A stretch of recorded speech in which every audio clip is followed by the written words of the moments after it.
Just a friend, heh. I muttered, almost in disbelief, as I scrolled through the digital files on my tablet. My heart pounded in my chest with every revelation that chipped away at the facade I thought we'd built. My name is Marcus, and for over 2 years I believed that trust between me and Lena was unbreakable, that her ex, who she always insisted was just a friend, was nothing more than a background detail in her life. But a single document, hidden away in the shared folder of our apartment's cloud drive, turned that belief upside down. It was a lease agreement, a piece of paper that told the real story. And it was the kind of discovery that forever altered how I saw our relationship. I still remember the day it happened.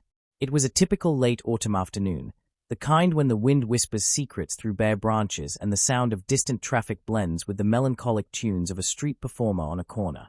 Lena and I had just returned from a quiet dinner at our favorite little bistro, a small, intimate place known only to a few of our closest friends.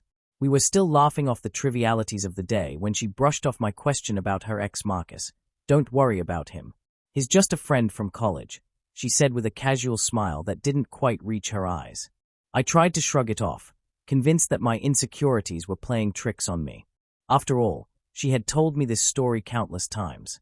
That night, as I rummaged through our shared cloud drive to find pictures from our recent trip for a digital scrapbook, a folder named Apartment Docs caught my attention.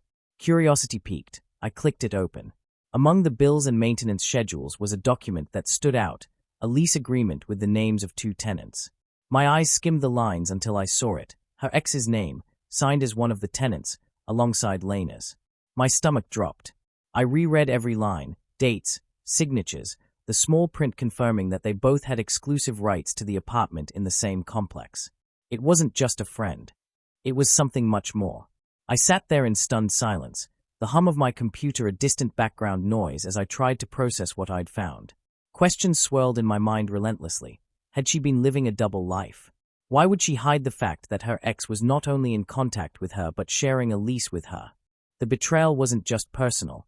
It felt like a demolition of the trust we had worked so hard to build. I spent the next several hours wrestling with my emotions.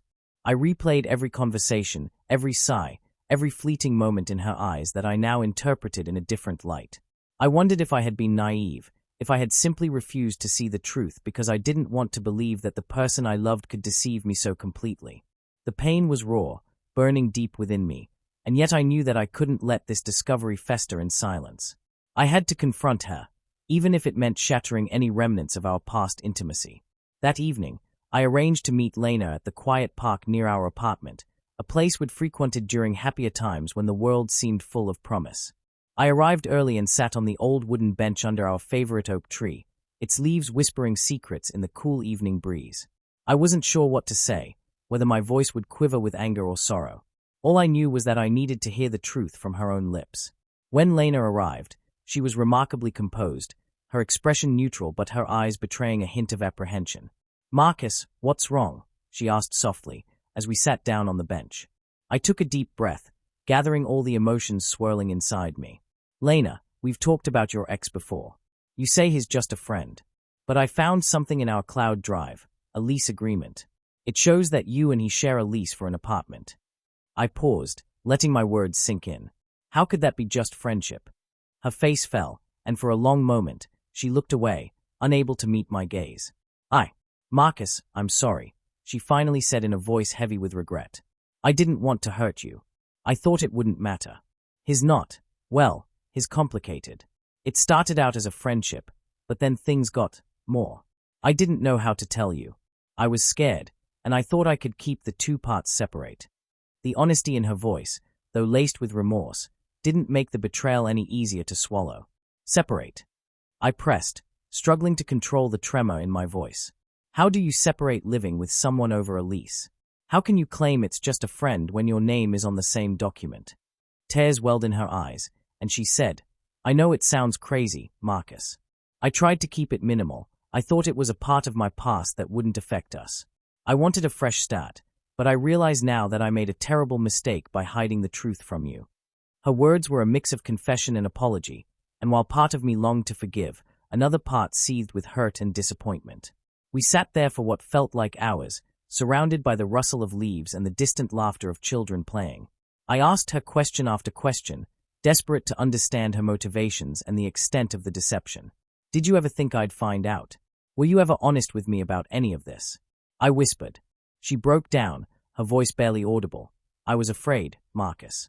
I was afraid of losing you, so I tried to protect our relationship by keeping my past quiet. But now, I see that honesty would have been far better than the lies. I truly am sorry." Her apology, while sincere, did little to bridge the chasm of betrayal. I felt a mix of anger, sadness, and an overwhelming sense of loss. The trust one had placed in her, the future I had envisioned, everything had crumbled under the weight of secrets and hidden truths. Rebuilding after betrayal. In the days that followed our heart-wrenching conversation, I withdrew into a storm of introspection and reluctant healing. I took long walks by myself, wandering through our old neighborhood where every corner was haunted by memories of laughter and love. I turned to art and writing as a means of processing the betrayal. Every stroke of my pen became a release, a way to exorcise the pain that had settled deep in my heart. I even started a private journal, documenting every raw emotion, every flash of anger, every tear shed in silent solitude. I called it Shattered Truths, New Beginnings. I also sought the counsel of close friends who never hesitated to be honest with me. "Marcus," one friend said during a late-night coffee session at our favorite diner, "I know it hurts, and right now, you feel betrayed. But remember, sometimes the truth is painful, and it forces us to grow stronger. You have the strength to rebuild, and this experience, as bitter as it is, could be the catalyst for a new, better future." Their words resonated with me. I began to see that while I couldn't change the past, I could control my response. I would no longer allow hidden secrets to define the life I built. Slowly, the sting of betrayal started to give way to determination. A determination to reclaim my dignity, rebuild my trust in myself, and build a future that was entirely my own. I threw myself into my work, immersing myself in projects that reignited the passions I had once set aside. I even took up photography as a hobby, a way to capture the fleeting beauty of everyday moments, to remind myself that life, despite its fractures, was still filled with hope. In every shot I took, whether it was the morning light breaking through a window or the laughter of children in a park, I found pieces of my renewed spirit, finding closure and new meaning. Months passed, and with each day, I began to grow stronger. The raw pain of that discovery, the bitter taste of betrayal, it all became part of my journey, not something that defined me, but something that guided me toward a deeper understanding of trust, vulnerability, and personal worth.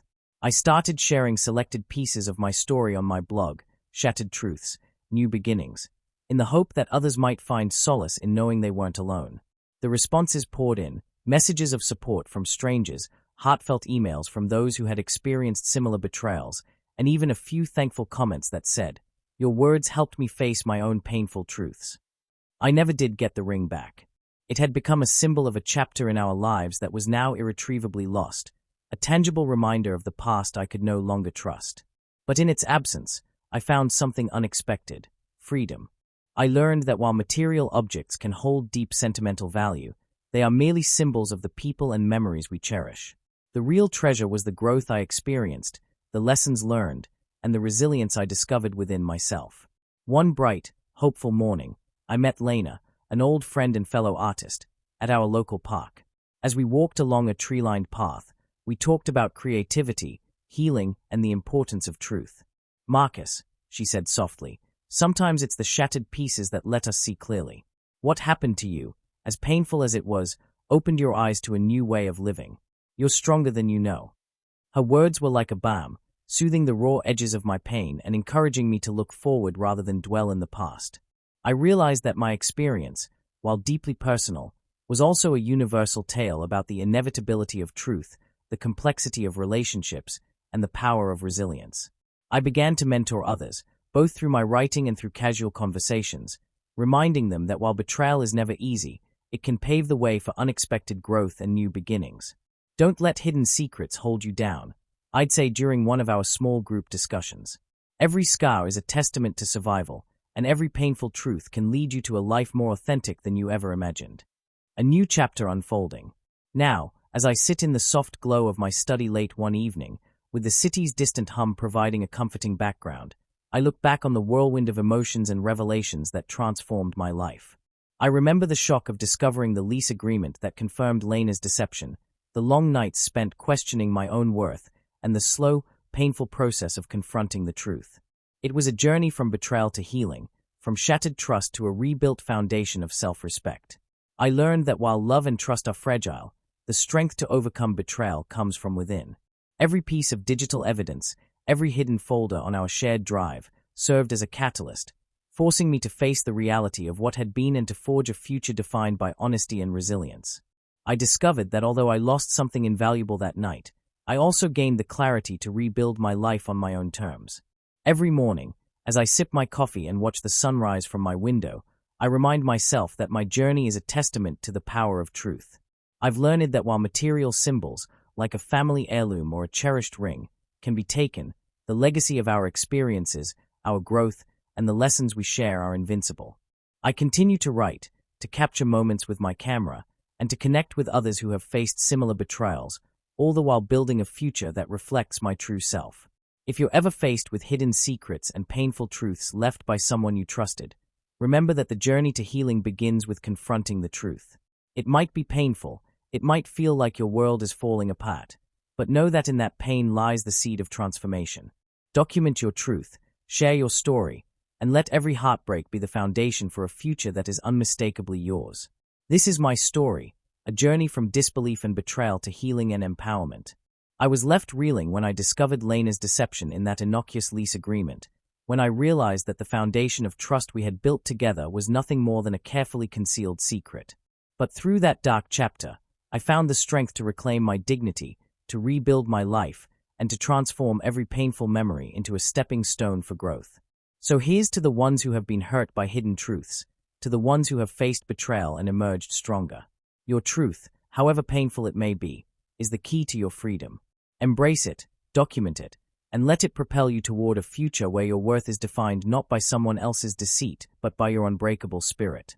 Because in the end, the journey from betrayal to healing is the most profound story you'll ever tell, and it is yours alone to write.